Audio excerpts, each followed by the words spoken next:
Veronica Hale's heels clicked like a metronome across the marble foyer of the Madison Keating Hotel, each stride calibrated for confidence.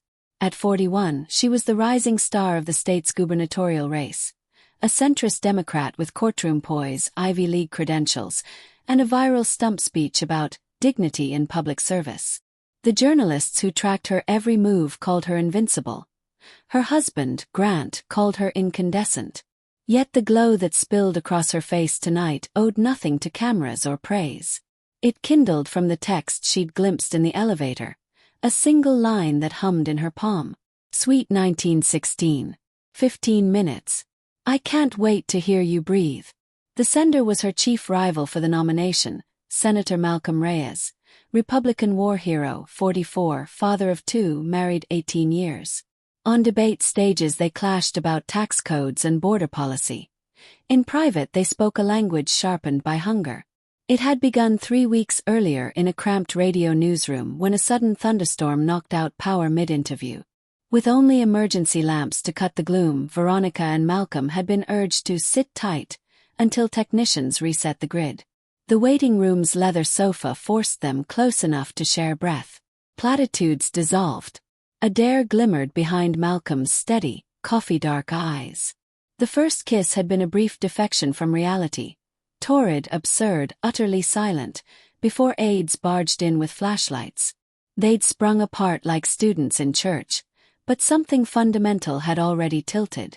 Since then they'd met 6 times in 6 different cities, each rendezvous nestled between rallies, town halls, and the relentless ballet of politicking. They were disciplined about 2 things: discretion and intensity. Every stolen hour was a fire drill, swift, ravenous, over before the world could smell smoke. Tonight, in Wilmington, the stakes spiked higher. Tomorrow both campaigns would address the state teachers' union at dawn. By nightfall the networks might unofficially crown a presumptive nominee. Veronica should have been rehearsing policy points with her team. Instead, she slid the keycard Malcolm's aide had slipped into her clutch and strode toward the private elevator bank. The corridor to Suite 1916 smelled of orchids and lemon polish. She paused outside the door, pulse throbbing at her collarbone, wedding band cool against her index finger. It wasn't guilt that rattled her. She'd long ago compartmentalized the affair in a vault labeled inevitable. What shook her was anticipation's voltage, the disorienting reminder that she could still feel young enough to be reckless. The lock clicked open. Malcolm stood framed by lamplight, tie loosened, navy suit jacket slung over a chair, hair slightly damp from a shower. He was taller in person than on stage, his posture forged by years in the Marines. Veronica's gaze skimmed the faint scar that arced from his left brow to temple. Debate moderators called it distinguished, pundits called it electable. Tonight she called it hers. 10 minutes early, he murmured, voice pitched low so nothing carried beyond the suite. I like that in a rival. She shut the door and set her clutch on the credenza. I'm nothing if not punctual. Among other things. His smile flashed, half shy, half wolfish. Do we have an hour? 47 minutes.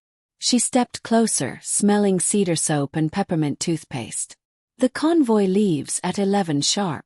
Then let's not waste democracy's time. He pressed his mouth to hers before humor could cool. It was a kiss with too much history to be polite. Open, seeking, threaded with the urgency born of finite windows. Veronica's fingers found the back of his neck, the warm buzz of closely cropped hair. Malcolm's hand skimmed down her spine, over the zipper of her midnight blue sheath, pausing as if for permission. She answered by deepening the kiss, parting her lips to taste the bourbon he'd taken to settle nerves before the coming storm of televised spotlights.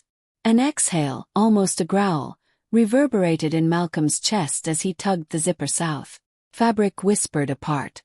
Veronica felt air kiss her shoulder blades, felt her body arch toward the relief of being touched after weeks boxed inside campaign armor. Malcolm's mouth drifted along her jaw, down the line of her throat, mapping the pulse he'd provoked. She let her head tilt, exposing vulnerable skin the way a fencer lifts a mask. Their movements soon turned choreographed by muscle memory. Her dress pooling at her ankles, his belt unclasped with deft fingers. Her stockings rolled down in electrified strokes. His starched shirt discarded to reveal the firm planes she'd once traced in a hotel bathroom while crowds chanted his name 2 floors below.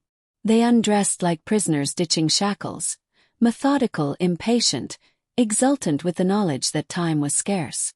Yet when Veronica backed onto the bed, Malcolm paused at the mattress's edge.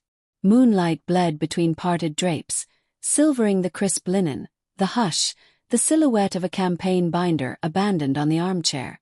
"Tell me you want this," he said, voice raw with the paradox of asking what he already knew. "I want this." Her answer was steady, her gaze unblinking. "And I'll want it tomorrow." His caution melted.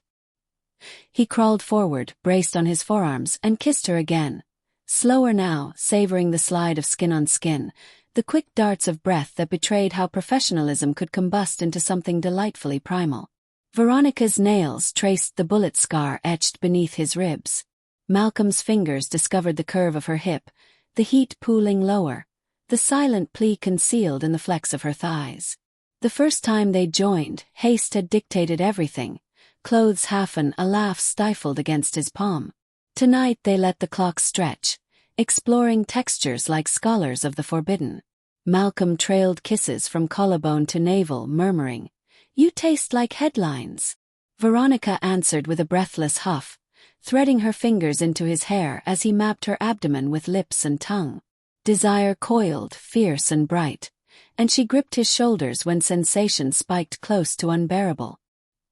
He paused again, lifting his head to watch her face. Eyelids heavy, cheeks flushed, lower lip worried between teeth. The vulnerability there undid him more than any debate concession. He climbed back to meet her mouth, aligning bodies in a slow glide that made both of them gasp. For a heartbeat they simply hovered, poised on the brink, hearts hammering a joint cadence. Veronica cupped his cheek, wedding ring cool against stubble, and whispered, "Now." They moved together with the surety of seasoned partners, fitting angles and rhythm until the outside world blurred. Veronica's hand fisted in sheets as Malcolm thrust, each roll of his hips driving her higher. She bit a moan into his shoulder, aware of hotel walls and listening staff, yet incapable of moderation. He answered with a ragged expletive muffled against her ear, losing the last veneer of senatorial calm. Tension built, a taut, glittering thread that stretched until it snapped, releasing them into breathless stillness. Veronica's climax rippled through her like a campaign rally's roar cresting to applause. Malcolm followed with a broken sound that branded the back of her neck with heat.